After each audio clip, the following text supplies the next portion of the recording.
Olá, eu me chamo Tainara Vitonski, sou professora de História e eu vou falar sobre o feudalismo. Bom, o feudalismo foi um sistema social, político e econômico que se desenvolveu na Europa durante a Idade Média, mais especificamente durante a Baixa Idade Média, no período que se sucedeu do século XI ao século XV. Durante esse período, a Europa estava passando por algumas instabilidades sociais e econômicas.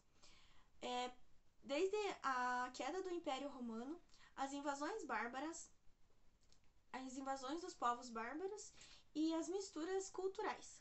Todos esses fatores influenciaram para o surgimento e o crescimento do feudalismo. Bom, a economia no feudalismo era uma economia agrária baseada na subsistência, com poucas atividades comerciais e urbanas. A sociedade era uma sociedade estamental e hierarquizada, dividida em classes sociais.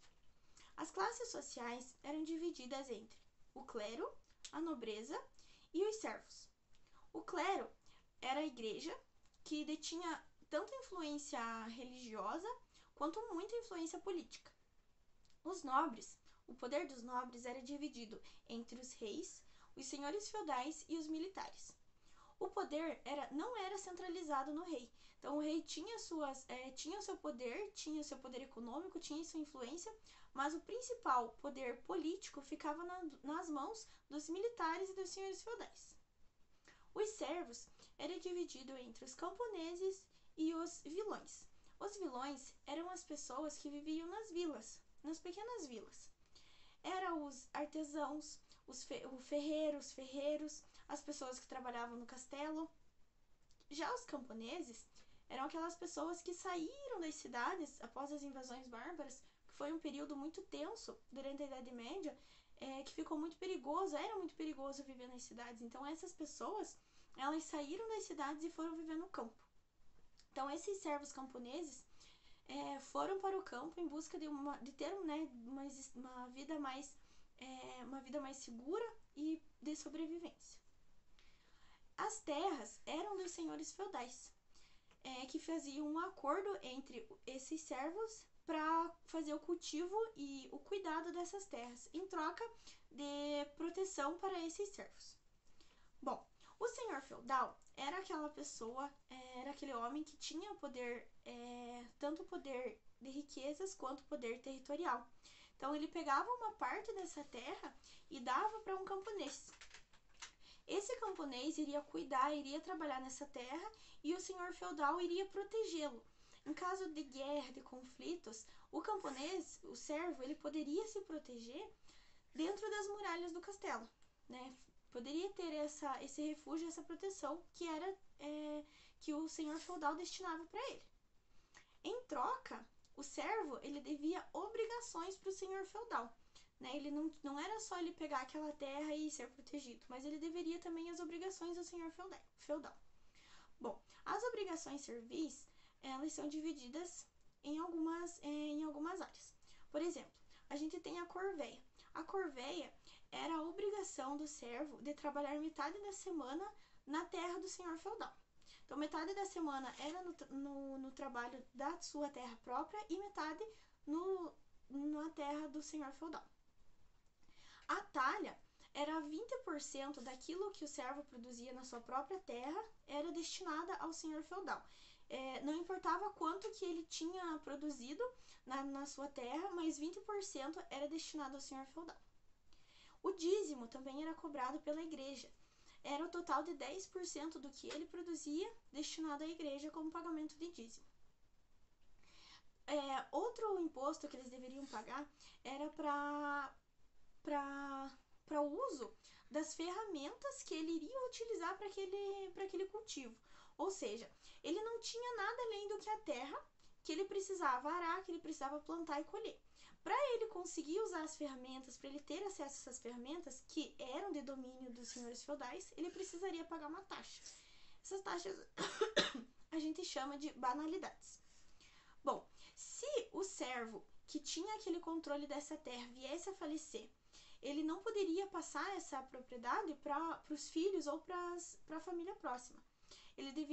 A família deveria fazer um outro processo, um outro contrato para conseguir manter essa terra em seu domínio, e isso a gente era paga uma taxa que a gente chama de mão morta.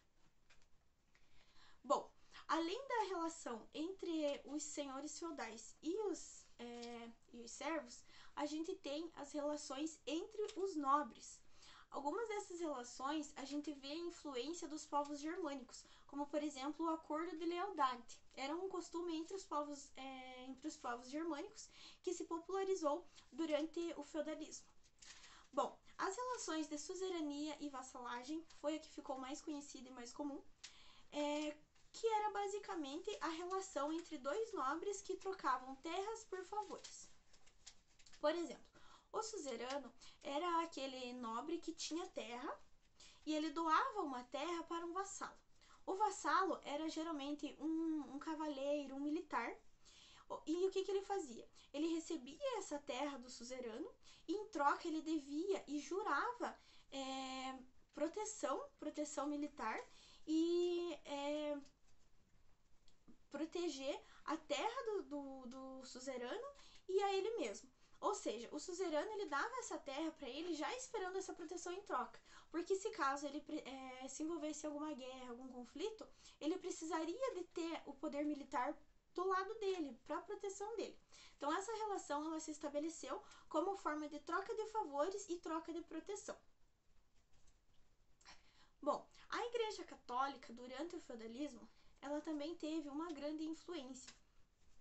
Além de ser uma influência religiosa, ela era grande detentora do conhecimento letrado e ela era grande detentora de riquezas e terras. Ela também ficou conhecida como a Grande Senhora Feudal, porque ela era proprietária dos feudos. Então a gente tinha muito feudo que era da igreja, da própria igreja. Bom, outra influência da Igreja Católica era a sustentação do objetivo de não haver a mobilidade social. Ou seja, a igreja tinha o discurso de que as relações sociais elas eram pré-estabelecidas por vontade divina. Ou seja, as condições de cada classe social eram determinadas não só pelo nascimento, mas também pela vontade divina. Por exemplo, se um servo nasceu servo, ele vai morrer servo. Se um nobre nasceu nobre, ele vai morrer nobre. Não existe essa possibilidade de mobilidade social. E a igreja, ela tinha esse discurso, ela tinha tanto poder que as pessoas não contestavam o que a igreja dizia. Até se fosse contestado, significava que a pessoa ela estava pecando contra a igreja e contra o próprio Deus, né? Então ela era a grande ditadora das regras, ela era a grande ditadora do que era o correto e do que as pessoas seguiam. Bom, a relação entre os suzeranos e os vassalos, entre os nobres, além disso, a gente tem a relação entre a igreja e a influência que ela tinha sobre as pessoas. Outra questão a gente pode trabalhar sobre a relação da servidão. Ou seja, o que era a servidão? A servidão ela era distinta da escravidão, né? A servidão, os senhores feudais, eles não obrigavam os servos a trabalhar para eles, né? Tanto é que o servo ele tinha liberdade para trabalhar ou não, para sair daquele local ou não. Mas as condições que ele tinha eram tão baixas, eram tão poucas, que ele não tinha essa condição, né? Tanto que as relações comerciais, elas eram baseadas na troca. A circulação da moeda, ela não era legitimada, ela não era frequente ainda nesse período. Então, tudo que o servo produzia era aquilo que o sustentava e era aquilo que garantia a sobrevivência dele.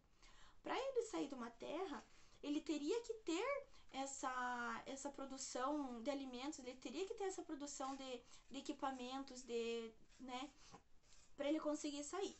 Mas como que ele ia conseguir sair se tudo que ele produzia era dividido ele tinha que sustentar com aquilo e dividir entre a igreja e entre o senhor feudal.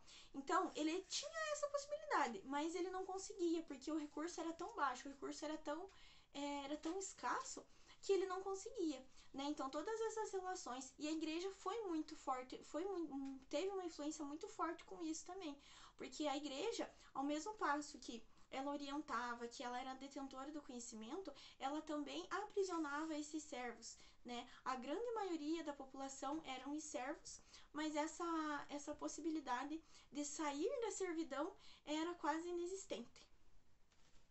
Bom, acho que é isso. Muito obrigado e até mais.